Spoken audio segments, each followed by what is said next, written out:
জামালপুরের সরিষাবাড়ীতে বিভিন্ন সময় বিভিন্ন স্থান থেকে চুরি হয়ে যাওয়া মোবাইল তথ্য প্রযুক্তির মাধ্যমে উদ্ধার করে মোবাইল মালিককে বুঝিয়ে দিয়েছে সরিষাবাড়ী থানা পুলিশ। সরিষাবাড়ীর প্রতিনিধি জানান, সোমবার দুপুরে সরিষাবাড়ী থানা প্রাঙ্গণে সরিষাবাড়ী থানার ওসি মুশফিকুর রহমান প্রধান অতিথি হিসেবে উপস্থিত থেকে উদ্ধারকৃত 9টি মোবাইল নিজ নিজ মালিকের নিকট হস্তান্তর করেন। পুলিশ জানায়, সরিষাবাড়ী থানাধীন বিভিন্ন স্থান থেকে বিভিন্ন সময়ে বেশ কিছু মোবাইল ফোন চুরি হয়ে গেছে। এমন ঘটনায় মোবাইল মালিকদের সাধারণ ডায়েরির প্রেক্ষিতে তথ্য প্রযুক্তির মাধ্যমে বিভিন্ন স্থানে অভিযান চালিয়ে 9টি মোবাইল উদ্ধার করা হয়েছে, তবে কাউকে আটক করা যায়নি। মোবাইল ফোন চুরির সঙ্গে জড়িতদের আটকের কাজ করছে পুলিশ।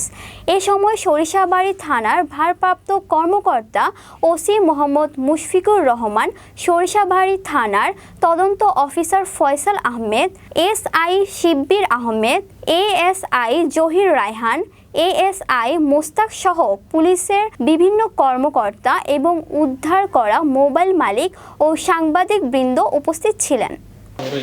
তথ্য প্রযুক্তির সহায়তায় যারা মোবাইল হারায় জিডি করে, ওই মোবাইলগুলোকে আমরা উদ্ধারের জন্য সর্বাত্মক চেষ্টা করি এবং প্রতি মাসেই আমরা তাদের আবেদনের প্রেক্ষিতে কিছু মোবাইল উদ্ধার হয় এবং এগুলো আমরা প্রকৃত মালিকের নিকট হস্তান্তর করি। তারই ধারাবাহিকতায় এপ্রিল 2024 মাসে আমরা 9টি মোবাইল উদ্ধার করেছি হারানো জিডির আলোকে।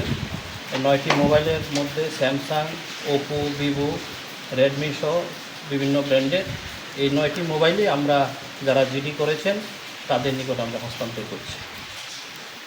নাম মোহাম্মদ রিয়াদ। আমার ফোন বাসা থেকে 2 মাস আগে হারিয়ে গিয়েছিল। তো আমি থানায় এসে জিডি করার পর এই 2.5 মাসের মাথায় আমার ফোনটি আমি ফিরে পেয়েছি। তো আমি ধন্যবাদ জানাতে চাই সরিষাবাড়ী পুলিশকে।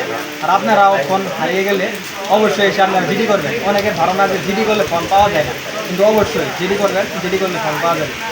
গত 2 বছর আগে আমার মোবাইলটি হারিয়ে গেছে। আমি জিডি করছিলাম থানায়, পাইনি, কিন্তু এসআই আতিকুর রহমান ভাই আমাকে আবার পরামর্শ দিলেন যে আবার নতুন করে আমি ট্যাক্সি দিলাম। দেওয়ার পরে আমি 2 বছর পরে সেটটা পেলাম। অনেক আনন্দিত।